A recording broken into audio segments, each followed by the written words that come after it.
Assalamualaikum warahmatullahi wabarakatuh. Perkenalkan, saya Dina Oktavia Putri. Di sini saya akan menjelaskan tentang beberapa materi dari hukum dagang, seperti pengertian, sejarah, ruang lingkup, dan sumber dari hukum dagang itu sendiri. Baiklah, langsung saja kita masuk kepada materi yang pertama, yaitu mengenai pengertian dari hukum dagang. Kitab Undang-Undang Hukum Dagang sendiri tidak memberikan pengertian mengenai hukum dagang. Oleh karena itu, definisi hukum dagang sepenuhnya diserahkan kepada pendapat atau doktrin dari para sarjana. Berikut adalah beberapa pendapat dari para sarjana mengenai pengertian dari hukum dagang. Adapun ahli yang pertama yaitu ada Purwosudjipto, di mana ia mengatakan bahwa hukum dagang adalah hukum perikatan yang timbul khusus dari lapangan perusahaan. Kemudian R. Sukardono juga mengatakan bahwa hukum dagang adalah bagian dari hukum perdata pada umumnya, yakni yang mengatur masalah perjanjian dan perikatan-perikatan yang diatur dalam buku 3 BW. Dengan kata lain, hukum dagang adalah himpunan peraturan-peraturan yang mengatur seseorang dengan orang lain dalam kegiatan perusahaan yang terutama terdapat dalam kodifikasi Kitab Undang-Undang Hukum Dagang dan Kitab Undang-Undang Hukum Perdata. Hukum dagang dapat pula dirumuskan sebagai serangkaian kaidah yang mengatur tentang dunia usaha atau bisnis dan dalam lalu lintas perdagangan. Kemudian tidak hanya itu, Ahmad Hisan juga mendefinisikan bahwa hukum dagang adalah hukum yang mengatur soal-soal perdagangan, yaitu soal-soal yang timbul karena tingkah laku manusia dalam perdagangan. Selanjutnya kita masuk kepada pembahasan yang kedua, yaitu mengenai sejarah dari hukum dagang itu sendiri. Sejak abad pertengahan Eropa 1000 atau 1500 yang terjadi di negara dan kota-kota di Eropa pada zaman itu, di Italia dan Prancis Selatan, telah lahir kota-kota sebagai pusat perdagangan. Adapun kota-kota itu seperti Genoa, Florence, Venetia, Marseille, Barcelona, dan negara-negara lainnya. Akan tetapi, pada saat itu hukum Romawi atau Corpus Civilis ini tidak dapat menyelesaikan perkara-perkara dalam perdagangan. Maka dibuatlah hukum baru di samping hukum Romawi yang berdiri sendiri pada abad ke-16 yang disebut hukum perdagang atau Koopmaansrecht. Dan pada tahun 1681 disusunlah Ordonnance de la Marine yang mengatur tentang kedaulatan. Dan pada tahun 1807-nya di Prancis dibuat hukum dagang tersendiri dari hukum sipil yang ada, yaitu Code de Commerce yang tersusun dari Ordonnance du Commerce 1673 dan Ordonnance de la Marine 1838. Pada saat itu, Netherlands menginginkan adanya hukum dagang tersendiri, yaitu KUHD Belanda. Dan pada tahun 1819 direncanakanlah dalam KUHD ini ada 3 kitab dan tidak mengenal peradilan khusus. Lalu pada tahun 1838 akhirnya disahkan KUHD Belanda berdasarkan asas konkordansi. Nah, setelah membahas mengenai pengertian dan sejarah hukum dagang tadi, kita masuk kepada materi yang ketiga, yaitu ruang lingkup hukum dagang.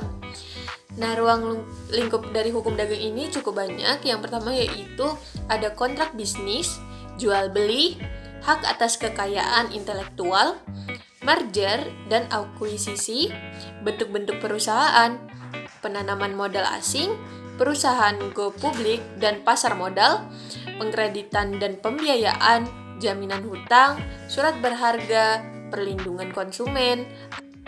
Kemudian ada asuransi, keagenan dan distribusi perpajakan, bisnis internasional, hukum pengangkutan, itu baik di darat, laut, udara, dan multimoda, penyelesaian sengketa bisnis, anti monopoli, perburuan, pekerja orang perantara, atau seperti makelar, komisioner, pedagang, dan sebagainya.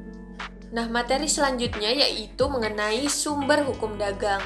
Nah, sumber hukum dagang ini ada yang hukum tertulis yang dikodifikasikan, hukum tertulis yang belum dikodifikasikan, hukum kebiasaan, perjanjian antar pihak, dan perjanjian internasional.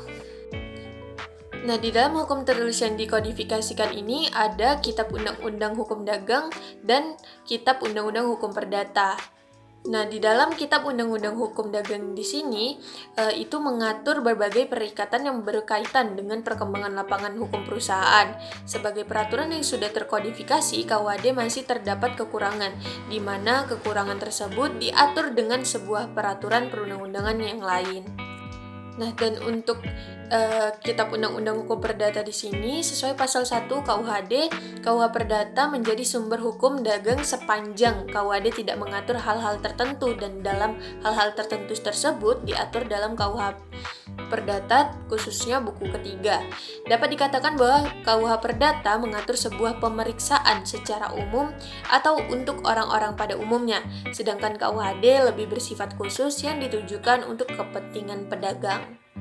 Kemudian dari sumber hukum dagang yang hukum tertulis yang belum dikodifikasikan itu memiliki beberapa peraturan yang diatur dalam beberapa undang-undang sebagai berikut. Yang pertama yaitu Undang-Undang Nomor 40 Tahun 2007 tentang Persyaratan Terbatas, kemudian Undang-Undang Nomor 8 Tahun 1995 tentang Pasar Modal, kemudian ada Undang-Undang Nomor 32 Tahun 1997 tentang Perdagangan Berjangka Komoditi, kemudian ada Undang-Undang Nomor 8 Tahun 1997 tentang Dokumen Perusahaan. Kemudian sumber yang ketiga yaitu tadi ada hukum kebiasaan. Sementara ini hukum dagang yang didasarkan pada hukum kebiasaan bersumber pada dua pasal, yaitu pasal 1339 KUH Perdata dan pasal 1347 KUH Perdata.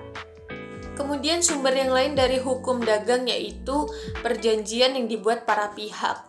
Berdasarkan pasal 1338 KUH Perdata disebutkan bahwa perjanjian yang dibuat secara sah berlaku sebagai undang-undang bagi mereka yang membuatnya.